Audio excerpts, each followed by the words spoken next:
Graça e paz, meu querido irmão, minha querida irmã. Bem-vindos ao nosso estudo bíblico. Eu sou o reverendo Nilson Santos, pastor da Igreja Presbiteriana do Brasil, em Coelho da Rocha. E eu quero convidá-los a abrirem a Bíblia em 2 Coríntios, capítulo 2, verso 14 a 17. Esse será o texto da nossa meditação de hoje. Antes, quero convidá-los também a orar, pedindo ao Senhor iluminação do Espírito Santo para que todos aqueles que ouvirão essa reflexão sejam assim então tocados por essa palavra, que tenham um entendimento daquilo que Deus quer ministrar aos corações. Pai bendito, nós rogamos a iluminação do Teu Espírito Santo sobre todos aqueles que irão assistir esse vídeo. Pedimos, ó Pai, que o Senhor ministre aos corações. Por Cristo, Senhor nosso. Amém. 2 Coríntios, capítulo 2, verso 14 a 17, diz assim: Graças, porém, a Deus, que em Cristo sempre nos conduz em triunfo, e por meio de nós manifesta em todo lugar a fragrância do seu conhecimento, que nós somos para com Deus o bom perfume de Cristo, tanto nos que são salvos como nos que se perdem, para com este cheiro de morte para a morte, para com aqueles aroma de vida para a vida. Quem, porém, é suficiente para estas coisas? Porque nós não estamos, como tantos outros, mercadejando a palavra de Deus. Antes, em Cristo, é que falamos na presença de Deus com sinceridade da parte do próprio Deus. Meus irmãos, é bem natural que um atleta, quando vence uma competição, ele queira mostrar o fruto do seu trabalho, que é o troféu, a medalha, ele queira exibir para os amigos, para aqueles que o apoiaram e até mesmo para os adversários. A medalha, o troféu, é a síntese materializada de todo o labor, de todo o trabalho, de toda a dedicação. Mostra a glória da vitória daquele que conquistou. O texto que nós acabamos de ler é uma carta do apóstolo Paulo à igreja de Corinto, igreja fundada pelo apóstolo durante sua segunda viagem missionária por volta do ano 51, 52 depois de Cristo. Você vai encontrar o registro do trabalho de Paulo na região em Atos capítulo 18, do verso 1 ao verso 8. Paulo, durante a sua terceira viagem missionária, ele esteve em Éfeso, e lá ele recebeu mensageiros dessa igreja de Corinto com algumas dúvidas. Você pode encontrar essa informação em 1 Coríntios, capítulo 16, do verso 17 ao verso 18. E aí, um pouco mais tarde, Paulo ouviu falar das dificuldades que os irmãos estavam passando e fez uma viagem rápida, porém não foi bem sucedida.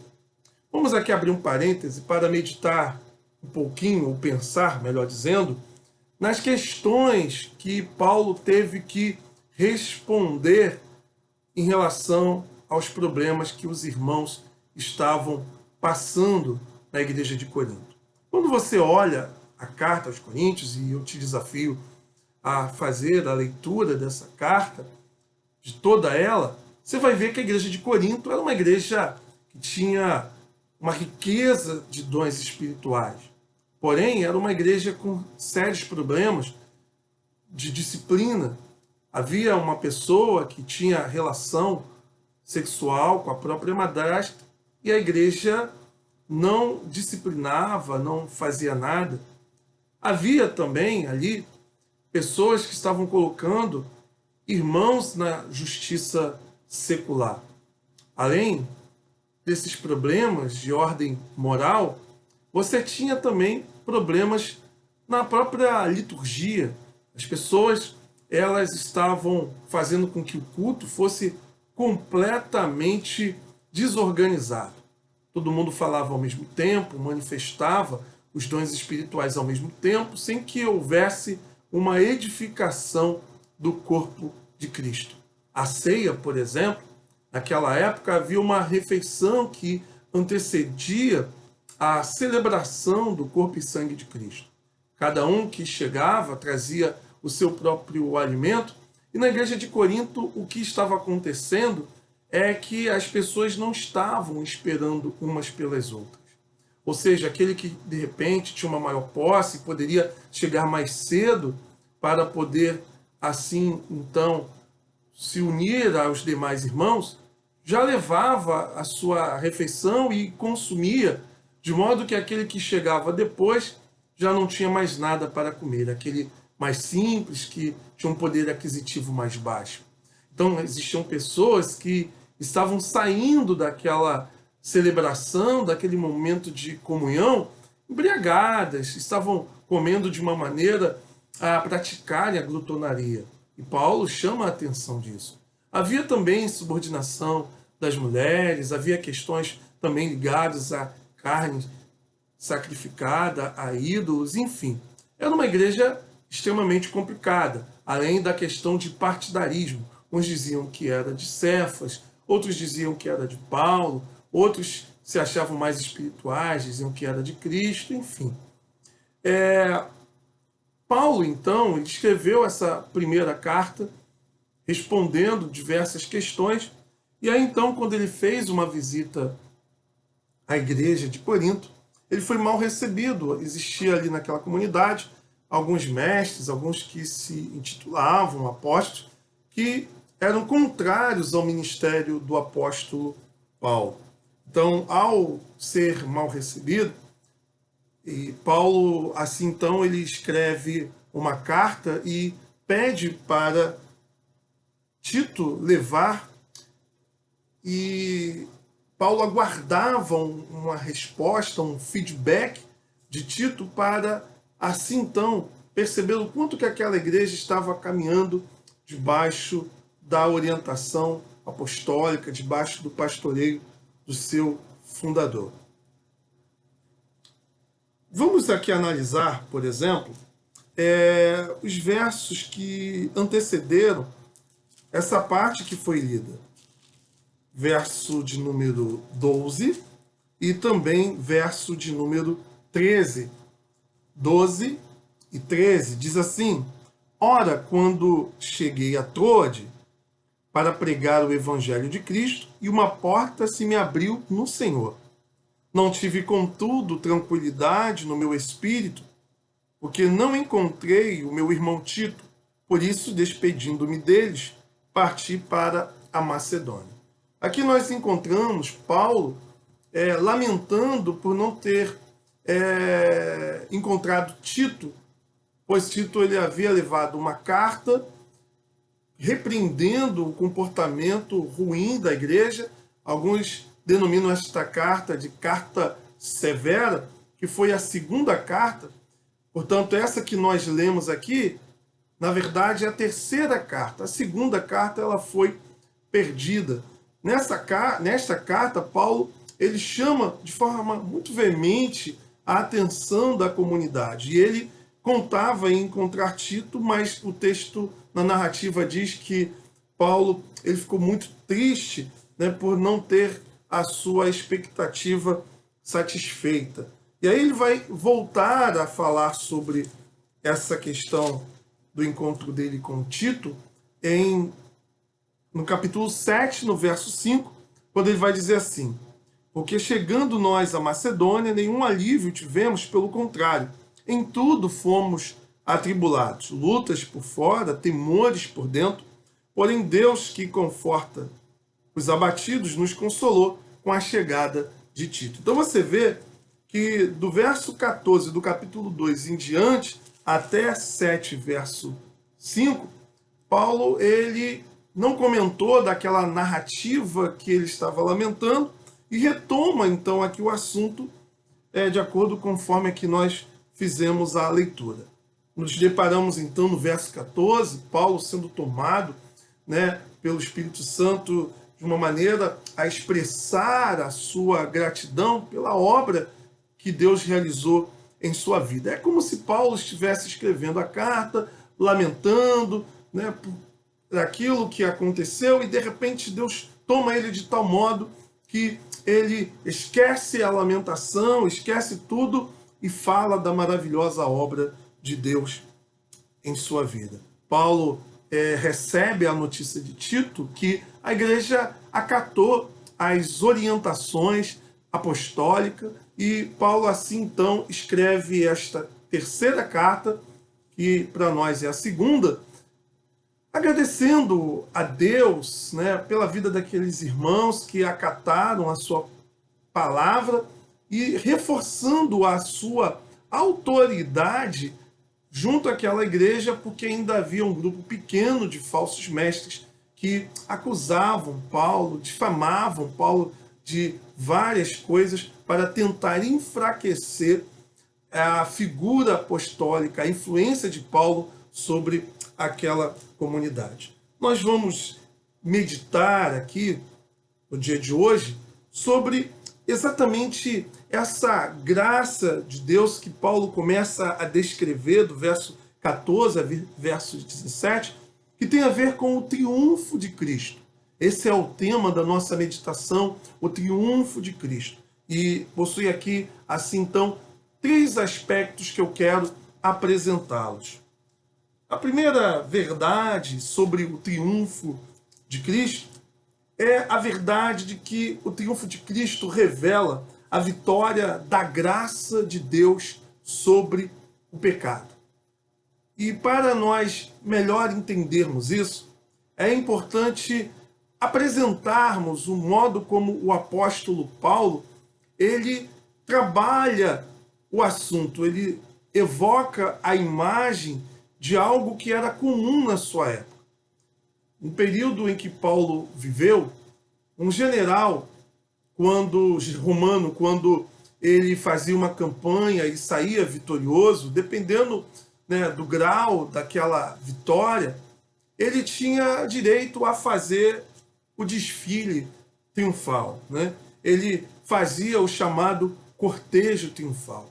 Ele ia à frente naquela carruagem, exibindo a sua glória, vinha acompanhado dos seus oficiais e também dos sacerdotes logo atrás, que iam queimando o incenso, exalando aquele odor, aquele perfume da vitória do general, e depois vinha aqueles que foram conquistados, ou seja, o exército inimigo que foi lá derrotado. As pessoas eram feitas escravas, então elas eram exibidas nesse cortejo triunfal como glória, como vitória daquele grande general, como um troféu, como uma medalha, conforme eu falei aqui na introdução da nossa mensagem. O general desfilava de forma pomposa, exibindo a sua glória. Os escravos eram assim então como se fosse a marca, o emblema, o estandarte da sua vitória, do seu poder, da sua luta e também da sua conquista. Portanto, o verso 14, Paulo vai dizer assim: graças, porém, a Deus que em Cristo sempre nos conduz em triunfo e por meio de nós manifesta em todo lugar a fragrância do seu conhecimento.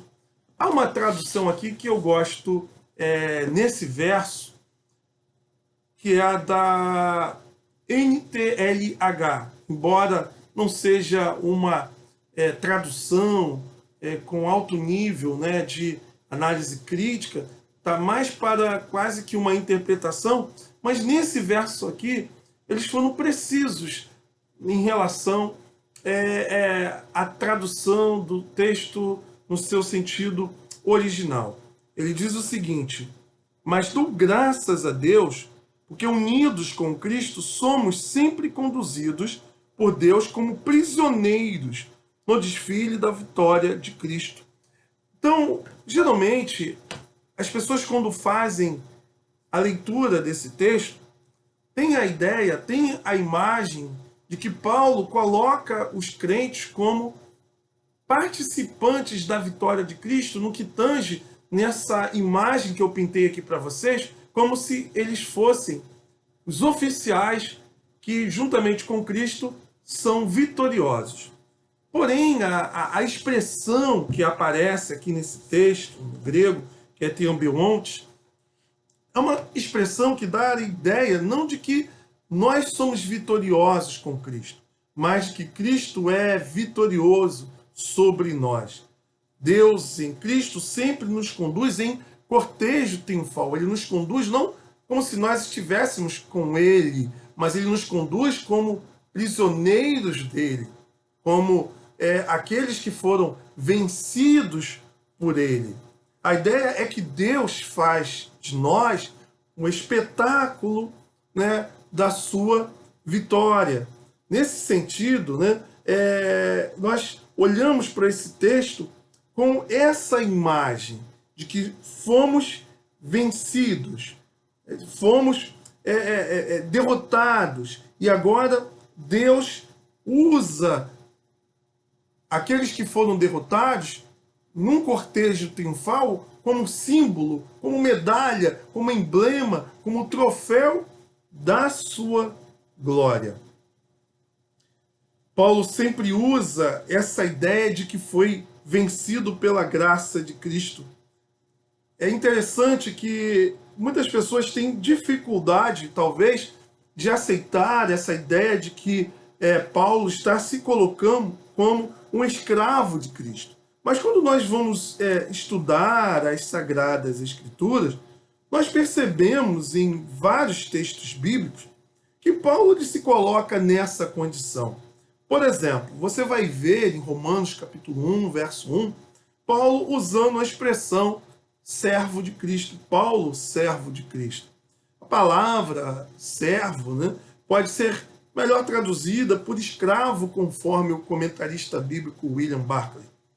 Portanto, a palavra doulos tem a ver com escravo, está relacionada a escravo.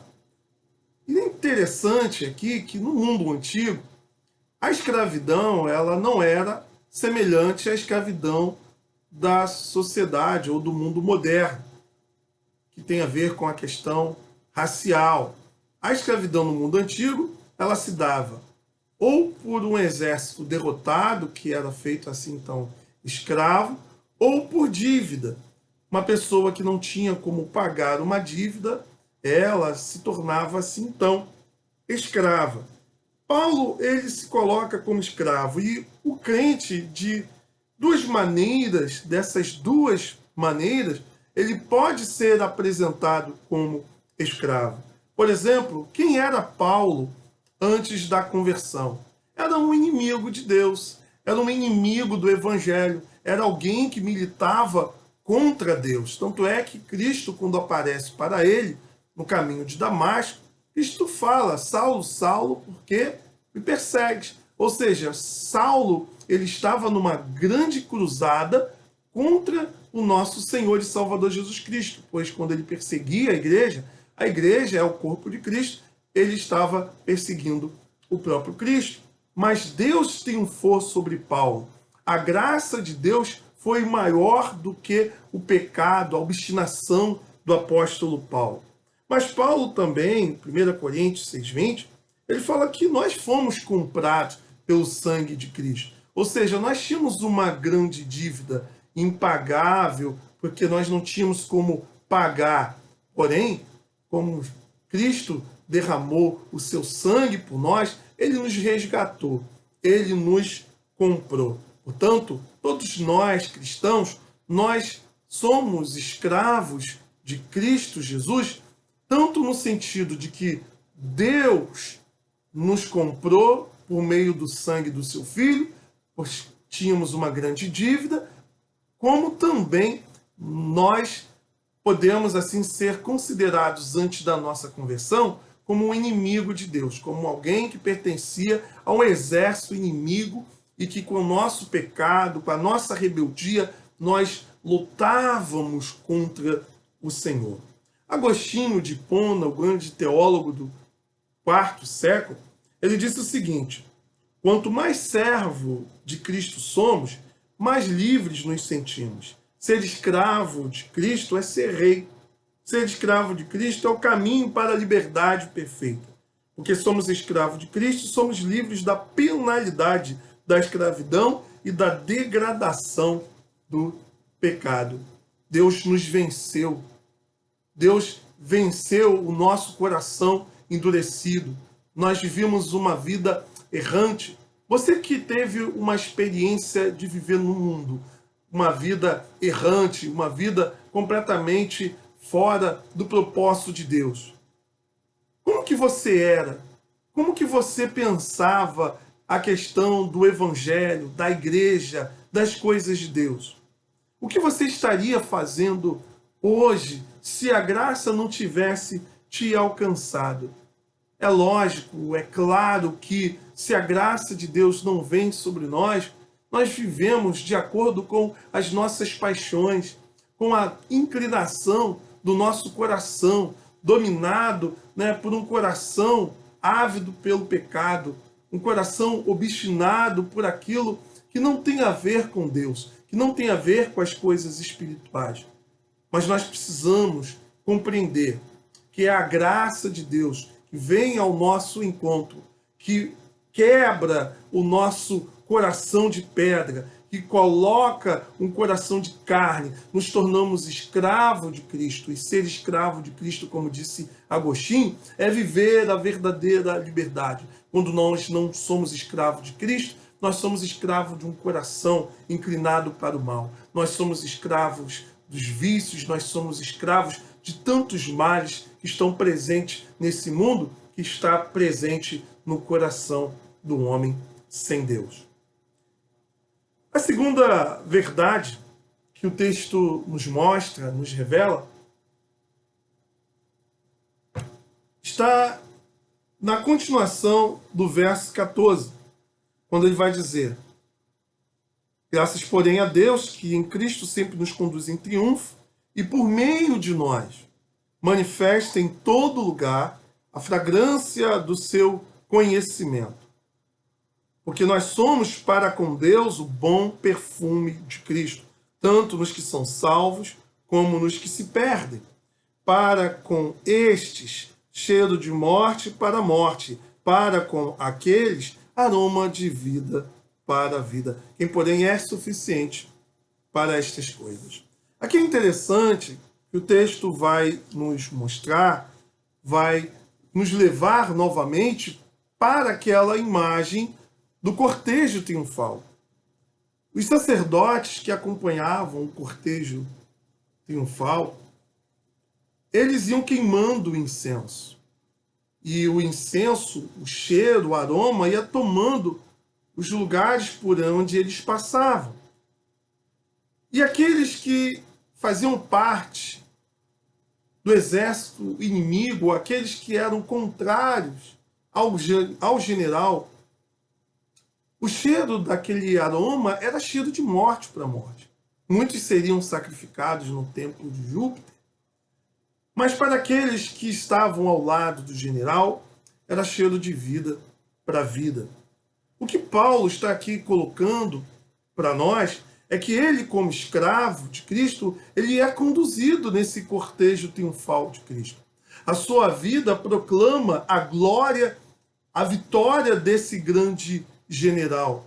Portanto, por onde Paulo passa, sendo conduzido ele por Deus, a vida dele exala o Evangelho. O Evangelho é as boas notícias. O Evangelho traz a informação do Filho de Deus que morreu para salvar o pecador, e aqueles que se convertem pelo Evangelho é cheiro de vida para a vida, mas aqueles que não é cheiro de morte para a morte. Os inimigos derrotados, então, eram levados para sacrifício, alguns deles. Então, nós devemos aqui olhar para essa questão como sendo, assim, então, o triunfo de Cristo revelando o testemunho do seu poder. E quando nós falamos testemunho, nós falamos da própria vida. A vida testemunha. Não apenas com palavras nós pregamos o Evangelho, mas pregamos através da nossa própria conduta. Muitos irmãos do passado deram o testemunho com o seu próprio sangue. Por exemplo, o bispo de Esmirna, chamado Policarpo, que viveu no segundo século da era cristã, final do primeiro, início do segundo, ele foi martirizado pelo Império Romano. Policarpo, já com uma certa idade, foi preso e lançado às feras e não negou a fé, mas as feras não o mataram. Depois ele foi lançado ao fogo. O seu algoz, quando perguntou para ele se ele não queria negar a sua fé e ter a sua liberdade, ele disse que há 86 anos ele servia a Cristo e Cristo nunca o havia decepcionado. Portanto, não seria naquele momento que assim então ele o decepcionaria. Então, o sangue de Policarpo, assim como de tantos outros homens no passado, foi a semente, né, do Evangelho. Tertuliano, um pensador da igreja do segundo século, ele disse exatamente isso, que o sangue dos mártires é a semente do Evangelho. Ou seja, quanto mais cristãos morriam dando testemunho da graça poderosa de Deus na sua vida, mais a igreja avançava, mais a igreja crescia. Portanto, o Evangelho é o anúncio dessa graça de Deus, que leva o homem até mesmo a não negociar em seu coração esses princípios mesmo diante da morte. O Evangelho fala da glória de um Deus que amou o pecador e enviou o seu Filho. E a prova do amor é exatamente a ação, a atitude de dar o seu Filho em resgate do homem mergulhado no pecado. Porém, nós precisamos entender, com base nesse texto, que o Evangelho é para a glória de Deus. Quando o Evangelho é pregado, é anunciado, e essa glória é manifestada tanto na conversão quanto não. O texto diz aroma de vida para a vida ou de morte para a morte. Nós pregamos a palavra, porém o resultado dela não compete a nós. Eu costumo usar a seguinte expressão: nós somos do departamento ou do ministério da comunicação. Nós comunicamos, mas o departamento, o Ministério da Justiça, pertence a Deus, o Senhor. A nossa vida precisa pregar no trabalho, na escola, na universidade, na vizinhança. A nossa vida deve ser a proclamação do Evangelho. Nós devemos falar, anunciar, mas devemos também expressar com as nossas atitudes aquilo que nós falamos. O mundo está cansado, pelo menos no Brasil, de ouvir os crentes falando. O mundo precisa ver o Evangelho na vida dos crentes. O Evangelho deve não ser apenas pregado aos ouvidos, mas também aos olhos. De modo que aqueles que olham para a nossa vida e se convertem, é cheiro de vida para a vida. Mas aqueles que, a despeito do nosso testemunho, não se convertem, é cheiro de morte para a morte. Você e eu, diz Charles Spurgeon, somos constrangidos a pregar o Evangelho, mesmo que nenhuma alma jamais se converta por ele. Pois o grande propósito do Evangelho é a glória de Deus, visto que Deus é glorificado mesmo naqueles que rejeitam o Evangelho. Quando o homem se converte, é a graça de Deus, é o favor divino. Mas quando o homem não se converte, é a justiça de Deus sendo aplicada sobre a vida da pessoa que rejeita essa graça. Portanto, nós vamos agora para o segundo ponto que o triunfo de Cristo nos revela, que é a eficácia dessa palavra por meio da pureza do Evangelho. Ou seja, essa palavra ela é eficaz, ela é inegociável, mas a sua eficácia tem a ver com a sua pureza, com a verdade que nela está contida, sem adulteração. Olha o que o texto nos diz no verso 17. Porque nós não estamos como tantos outros, mercadejando a palavra de Deus. Antes, em Cristo, é que falamos na presença de Deus, com sinceridade da parte do próprio Deus. O evangelho, meu irmão, não pode ser mudado, não pode ser alterado, não pode ser mercadejado. E aí, é interessante nós voltarmos para o contexto desta carta, conforme eu falei no início da mensagem. Existiam falsos apóstolos, líderes que ainda rejeitavam o ministério do apóstolo Paulo e que ainda tentava colocar a comunidade contra o apóstolo Paulo. Eles mercadejavam a palavra, segundo Paulo. E mercadejar aqui, a linguagem no grego, é uma linguagem, né, comercial, é a imagem de adulterar, de corromper, né? Tem a ver com o conteúdo sendo modificado, como se você vendesse, por exemplo, um produto que não é 100% aquilo que está sendo vendido. Você adultera, acrescenta algo para obter lucro de maneira ilícita. Então, Paulo ele está aqui denunciando aqueles falsos líderes que mercadejavam a palavra de Deus. Havia pregadores itinerantes que vendiam um evangelho diluído, um evangelho não puro, não verdadeiro, sendo assim. Paulo, quando pregou a palavra, ele não ousou nem acrescentar e nem diminuir aquilo que Deus havia a ele transmitido. Nós vivemos numa sociedade que carregamos o problema da aceitação dos outros. É muito comum você querer, num determinado ambiente, receber aceitação por parte dos colegas de trabalho ou colegas da universidade. E aí, quando você percebe que o grupo tem um posicionamento, uma tendência em relação a um ou outro aspecto da vida que confronta diretamente, né, aos princípios e valores das Sagradas Escrituras, às vezes você é praticamente seduzido a negar a sua fé para poder estar bem com aquele grupo, para poder ser aceito, para poder te receberem como um amigo.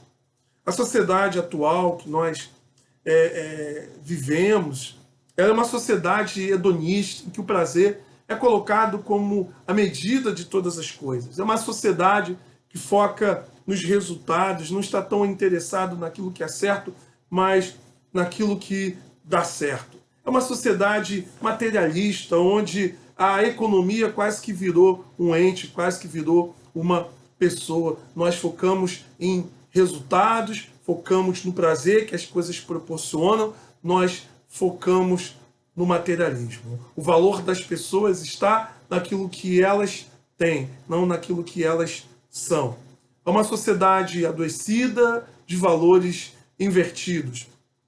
Conceito de felicidade subjetivo, não coletivo.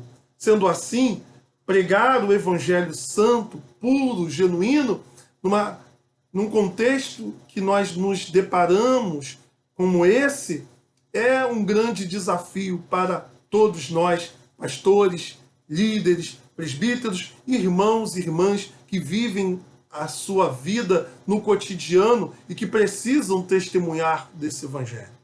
Muitas igrejas, em muitos lugares, negociaram princípios e valores que o cristianismo jamais poderia abrir mão. Porque confronta, pois afronta, pois vai de encontro, não ao encontro daquilo que é a verdade bíblica. Um falso mestre, um falso líder, ele pode adulterar a verdade de duas maneiras. Ele pode ser um adúltero na pregação, acrescentando ou modificando ali informações sobre o evangelho, para torná-lo palatável. Deus proíbe determinada coisa e a igreja abre as portas e aceita para que ela seja politicamente correta, para que o visitante não vá embora, não deixe de frequentar a comunidade, porque aquela palavra é áspera, porque aquela palavra confronta a vida de pecado que ele vive. Mas também há uma outra maneira de ser adúltero na palavra, de se falar a verdade, porém com motivações escusas, motivações contrárias, nefastas. E muitos na igreja de Corinto também faziam isso. Pregava por inveja, pregava com motivação que não era promover a glória de Deus, embora a palavra era aquilo que as Sagradas Escrituras ensinavam. A grande verdade é que Paulo não modificava. E a intenção de Paulo era glorificar a Deus através da pura proclamação do Evangelho, sabendo que o resultado da pregação não era algo que competia a ele, mas a soberania divina e a responsabilidade também do ouvinte. E então você percebe que Paulo vai usar essa expressão, né? Como, pois, recebestes o Senhor Jesus Cristo, assim andai nele, arraigados, edificados nele e confirmados na fé, assim como fostes ensinados, crescendo em ações de graças. Colossenses 2,7, Paulo fala sobre isso. Então, é receber a palavra genuína, verdadeira, que traz para nós alicerce, confirmar com a nossa vida aquilo que nos foi transmitido e crescer em graça, em gratidão a Deus por tudo o que Ele tem feito e realizado no nosso meio. Portanto, quando nós assim olhamos para essa passagem gloriosa no que tange a informações sobre a graça de Deus e a nossa responsabilidade, eu resumo aqui então, dizendo que o triunfo de Cristo revela a vitória da graça sobre o pecado na nossa vida. O triunfo de Cristo revela o poder do testemunho. Testemunho esse que se dá por meio da proclamação da palavra e da vivência do Evangelho. Um testemunho não apenas dado aos ouvidos, mas também aos olhos do pecador. O triunfo de Cristo também revela a eficácia da pureza da mensagem do Evangelho, que devemos carregar como princípio inegociável. Não podemos mudar aquilo que recebemos para agradar o ouvinte. Sendo assim, nós somos, para Deus, uma medalha, um triunfo. Através da nossa vida, por onde nós passamos, Deus nos exibe como instrumento da sua glória. Deus nos mostra como triunfo, como símbolo do seu poder. A sua vida deve mostrar para aqueles que estão ao seu redor o poder da graça, que transforma de fato o pecador, que liberta o viciado, que muda o caráter da pessoa que outrora vivia uma vida errante. A sua vida deve expressar a glória do general que triunfou sobre você. E você deve permanecer firme naquilo que Deus te ensinou por meio de homens que te instruem na fé, a fim de que por meio dessa verdade sendo transmitida, pessoas sejam também impactadas com a mensagem do Evangelho. Que Deus te abençoe, que você possa guardar essa palavra no seu coração, e nós aqui vamos orar, finalizando assim então a nossa reflexão de hoje. Pai querido, em nome do teu Filho amado Jesus Cristo, nós te louvamos pela maravilhosa graça que nos alcançou, que nos arrancou da situação, da vida de pecado que nós vivíamos. Graça essa que nos conduz em triunfo, nos ensina e nos capacita a testemunhar com a nossa própria vida o poder do Evangelho. Ajuda-nos, ó Deus, a transmitir para o pecador, de forma muito singela, o poder dessa palavra. Que não venhamos a corrompê-la, a adulterá-la, a modificá-la para torná-la palatável aos ouvintes. Mas que sejamos fiéis em falar do Evangelho, em falar da sua graça, em falar de todo o seu conselho divino para o homem. Mas faça assim, Senhor, nossa vida, essa é a oração que carecidamente rogamos a Ti, agradecendo e suplicando também que essa graça possa ser aumentada e experimentada de forma progressiva na nossa caminhada cotidiana. Em nome de Jesus. Amém.